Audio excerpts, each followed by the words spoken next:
Well, good afternoon. We're going to start in chapter 4 of Exodus, and we're going to start in verse 19. Granny shares the Bible. Verse 19 said, "And the Lord said unto Moses in Midian, Go return into Egypt, for all the men are dead which sought thy life. And Moses took his wife and his sons, and set them upon an ass, and he returned to the land of Egypt. And Moses took the rod of God in his hand." So that was his rod, but now it was called the rod of God in his hand. "And the Lord said unto Moses, When thou goest to return into Egypt, see that thou do all those wonders before Pharaoh, which I have put in thine hand. But I will harden his heart, that he shall not let the people go. And thou shalt say unto Pharaoh, Thus saith the Lord, Israel is my son, even my firstborn. And I say unto thee, Let my son go, that he may serve me. And if thou refuse to let him go, behold, I will slay thy son, even thy firstborn." So God has a plan. And the plan is for Pharaoh to know that he's God, and know that he has been visited by God to try to get him to let his people go, his firstborn, which he called Israel is my son, even my firstborn. So we know that Jesus Christ is God's only begotten son, but Israel was his son that he chose. He chose this son for himself. Now, when we look at what he said about Pharaoh, he said that Pharaoh would not let them go. "I will harden his heart, and he shall not let the people go." So the plan that God had didn't just include him asking Pharaoh if they could go, but it also included a time that Pharaoh's heart would be hardened and would not let them go. They were going to come into some kind of a hard time, weren't they? You know, sometimes when God's proving himself, you have to go through a hard time for him to do it. For if it just went smooth and easy, everybody would say, well, that was no big deal. But if it was an impossible thing and God made a way, then everybody would know that it was God that did it. And we people need to know that it's God that does some things. We do. I've been saying peace be still to this storm that's coming up. It's Category 5 today. This is Monday. We're supposed to get it on Wednesday, and it's Category 5. They got spaghetti models of it going mostly to Tampa. There's one where it just kind of nips the bottom of Florida and then goes on out in the Atlantic. That's what I'd love to see, if it do that or not even that much. Or if God just laid it flat. Just put some wind into it, that the wind shear would just destroy the hurricane before it got to us. You know, but right now everybody's scrambling around to get water and supplies and get their windows boarded up, and lots of preparations. And those preparations are not easy preparations. So, do they want a hurricane? No. I don't want our church destroyed, and I don't want my house destroyed. None of us want our lights off and to have no electricity or water. None of us want that. We don't want it. But we're making preparations to try to save what we can. But then, that's hard. But then God can still move. God can move. Sometimes it seems like God hardens people's hearts to believing in what God can do. But then sometimes he gives us inspiration to believe him. If you hear some little tinkling, it's Nala. She's running around me. I don't know what it's all about. Sometimes she does that.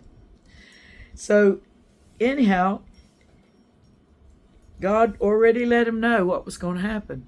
If Pharaoh wouldn't let God's firstborn son go, the Lord said, I will slay thy son, even thy firstborn.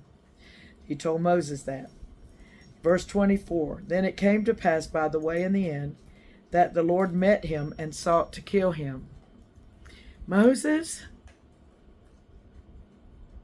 The Lord sought to kill Moses? Now why? Then Zipporah took a sharp stone and cut off the foreskin of her son and cast it at his feet and said, Surely a bloody husband art thou to me. So he let him go. Then she said, A bloody husband thou art because of the circumcision. God meant business about the Jews being circumcised. And Moses' son, one of his sons, he had Gershom and he had Eleazar. One of his sons was not circumcised. And she cut off the foreskin of her son and cast it at his feet. So she circumcised him with a stone because it was an emergency. Somehow she knew God had got a hold of Moses because of her not being willing to circumcise their son. But this one, later on it says that they had two sons, that Moses had two sons. But this, back in chapter 2, it said he had a son named Gershom. So we can just kind of assume that that son, let's see, it took his wife and his sons. Yes, he did have two sons then. And so it must have been the baby, which would not have been Gershom, but would have been the other one. I think his name was Eleazar. Anyhow, she didn't allow for him to be circumcised. Maybe she saw the way the firstborn, how it hurt him and how long it took him to heal up and all that. I don't know, but she didn't want it. But when she saw the Lord about to kill him, she took a sharp stone and circumcised him herself. And then she cast it at his feet and said, Surely a bloody husband art thou to me. Wow. So he let him go. Then said she, A bloody husband thou art because of the circumcision. It must have been something that she just couldn't stand. Maybe because of the first one. But she didn't want the Lord to kill Moses. The Lord's serious, isn't he? Rather than Moses go and get his people out of the promised land with an uncircumcised son, he was going to kill him. So, thank the Lord that she did that. In verse 27, And the Lord said to Aaron, Go into the wilderness to meet Moses. Go into the wilderness to meet Moses. How well did they know each other? He was 40 when he left Egypt, so he had been raised up by Jochebed, and he knew Miriam, and he knew Aaron, and so he had the opportunity to, No, Nala, you go out the doggy door. Go out the doggy door. She's growling at me because she wants me to let her out. But she has a doggy door, she can go out. Okay, you want everybody to see you? There you are. There she is. That's Nala. She wants to lick me now. No doggy kisses. Oh my. She's on Granny Shares now. She's looking at y'all. Y'all want to get a good look at her? There she is. Say hey. Oh, she got gone. All right, it's okay now. Wait till I'm through. When I'm finished, then I'll tend to you. Okay, so, where was I? So Moses, God told Aaron to go meet him in the wilderness. So they must have known each other real well, but he'd been gone. He'd been gone. He'd run away. And surely Aaron knew all about why he was. And Miriam and all of them, they probably all knew.